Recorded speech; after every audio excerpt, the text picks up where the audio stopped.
Hi everyone, this is Lauren with Shabby Chic Sunday, and I'm sharing the final flip through of my design team project for the month of April for Shabby Art Boutique, and this is using her kit called the Quilting Circle. So for this project, I do have a tutorial on my previous video. I'll link it below if you would like to make one too. But she's a tiny little thing. The cover itself is only 6 inches by about 4.5, and then the journal inside is even smaller. So she's a petite little girl. But for the cover, this is a print from the digital kit that I printed onto fabric, and then I sewed in some flowers that I cut out from a scrap of vintage lace. These are sewn in vintage buttons that were gifted to me from my mother, and they used to be her grandmother's. This is a piece of fabric as a ruler, and then I did slow stitching just by hand on the cover here. There's some lace trim, cotton trim. This is another page from the kit, very similar to the cover, just doesn't have the floral print. And then another flower here on the bottom cover. So the cover itself is closed here. You have this, I don't even know really what kind of material this is. It's like a muslin, but it has little polka dots on it, and I just thought that that was darling. So it has a little button here that the bow wraps around. So that just pops right off. You could untie the bow if you like, but I did put in a knitting needle here because I thought that added a little extra detail. And then I have these pearl strands, and they're just glued inside of that bow. So it's better if you just leave it as it is and then just tie it around this little vintage button here. So this opens up, and the journal itself is removable. So this is what the inside of the cover looks like. There's 2 little buttons here sewed at the bottom, and then I did blue embroidery thread for the stitching around the sides. And then this whole thing is a pocket. So I just kind of added a couple of things, sewing related tidbits to kind of give you an idea, some sewing scissors and a spool of thread, just to give you an idea of what you could put in here. And then this is an envelope, and it has a bunch of extra goodies, postcards, note cards, journaling cards for journaling on. And that tucks right here in the back cover. So this is removable. We'll go ahead and set that to the side. And then I still don't have a more creative name for this journal, so if you have a better idea that sounds a little more sophisticated, please do share. I would be very excited to hear. But for now, I'm just calling her a flip every way journal because that's what she does. She is built to flip up, down, left, right, any which way, and repeat the process as many times as you would like. So again, if you want to make this, I have a tutorial for it. And let's go ahead and go through the flip through. So on our first page then, I just used one of the postcard elements as a pocket. There's a little bit of that same fabric that I used for the closure, and I sewed on a button. This is one of the spools from the kit with some white lace and tied with a bow. And then this is a journaling card or a piece of ephemera. Isn't that sweet? It says, "Dear Margaret," and it's a little letter to her friend from Eleanor. It was so precious. And that is the same paper that I printed on fabric for the cover. I did add in some sewing to the pages where I could, so it's very, very light, kind of difficult to see, but once you notice it, it adds just the smallest little detail that I really appreciate. So there is some sewing from a sewing machine on some of the pockets and some of the tags. And then at the very top, there is a postcard for journaling space. So that tucks in right here. So this page flips to the right, and you have another spool here with some trim and a blank postcard for writing. This was my last scrap of this vintage fabric here, and I absolutely adored that. I'm going to miss that very much. This is a piece of a doily, flowers, and then this is our first tag. So that comes up, and you have a little charm dangle here, space for a photo, and For the binding, all of the pages are connected using that same polka dotted trim in between each one.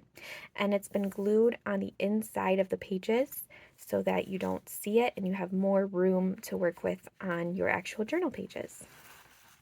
Okay, so next it flips up, and this is a piece of vintage fabric. Isn't that beautiful? And this flips right up, and then you can see the tag underneath.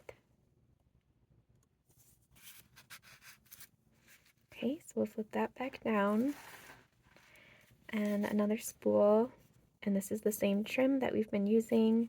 This little button is removable. I just popped that on, and then I sewed on 2 matching buttons to this button card. At the bottom then, you have your little hidden pocket. Pull out for a journaling card, or you could do another photo here. So this closes down, and then we turn her to the left. Little button card. Some collaging with the elements.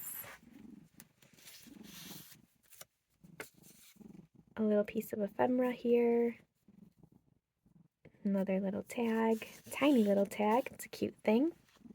Some ruffling here, and then I have the strand of pearls again to match like on the cover, and then they are attached by this button that is sewn on top.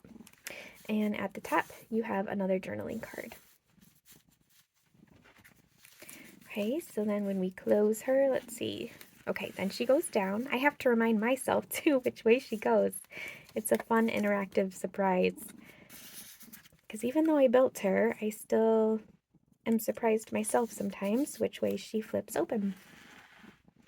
I made a pocket out of fabric here, and then I just glued a little bit of a ruffle here, and there's a button, and then inside the pocket holds 2 of the envelopes. And I just put some cute little fussy cuts in here.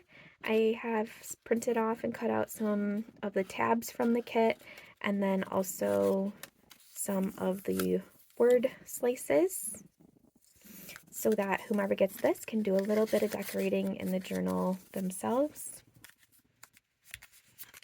And this envelope here has a note card, so you could write a little secret message and send it off to a friend. And this was the tag here on the inside, so this card matches this pocket. Okay, so then she opens to the left. A little bit of collaging with the elements here. Just a little bit of a ruffle. Some vintage floral trim, and then the stream of pearls. And then I just have a piece of vintage lace. All the lace I used in this journal is vintage because I thought that that really went with the theme. And then I have a rusted clothespin here, or paper clip, or whatever it's called. Somebody help me. And oh, that tag goes to the other side. Okay, so then we close her and we open her this way. Safety pin, right? That's what it is, a safety pin. Okay, collage tag. This is the pullout from the hidden pocket at the top. And then the bottom here, these are your 2 little pieces. You've got a postcard, and you could write on the back of here, or even use that as a photo. I like to add photos to my little mini journaling cards. Some ruffling here. And then let's see what comes next. Okay, so then we fold her this way, and she opens to the right. Another little tag. And then this is your hidden tuck spot for a journaling card. And there is a little sewing machine dangle here. Lots of fabric ruffle on this one. And I like how that just pokes out at the bottom. It looks like it's ruffle right on the page for decoration. Another spool with some ribbon, and then I did do some sewing around this postcard. And then this is the journaling card for this page. So I tried to match all the journaling cards to the scrapbook pages that the digital print pages on each page. You have a button card, a spool, and then I thought maybe this could be like a little fabric swatch. Since all of this is sewing, needlework, quilt related. So little sample fabrics there. And then our last page. Right here. So you have a pull-out journaling card, a pair of sewing scissors at the top, and a little ruffle. And here is your last collage tag. Some ruffle here at the bottom.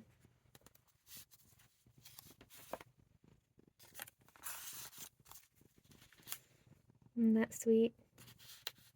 And that is her. That's how she goes. And then here is the last page. And then I just put a little swatch of the lace trim here. So she's completely reversible too. This could be the front cover if you wanted, and you could just go the other way. It's completely reversible. And what's really neat about this is that you can make these as big or as small as you would like. You can just keep adding to it and making them continuously grow. And if you wanted to add a lot of ephemera, a lot of goodies to all of the pages, then you just make your fabric in between each page a little bit larger. And I explain all of that on the other video. So just wanted to show you the final look of what our beautiful new journal looks like. So she just tucks right in here for safekeeping. And at the time of the posting of this video, she will be listed for sale. So take a look in the description box below for the link if you are interested. And I will see you all very soon. Take care.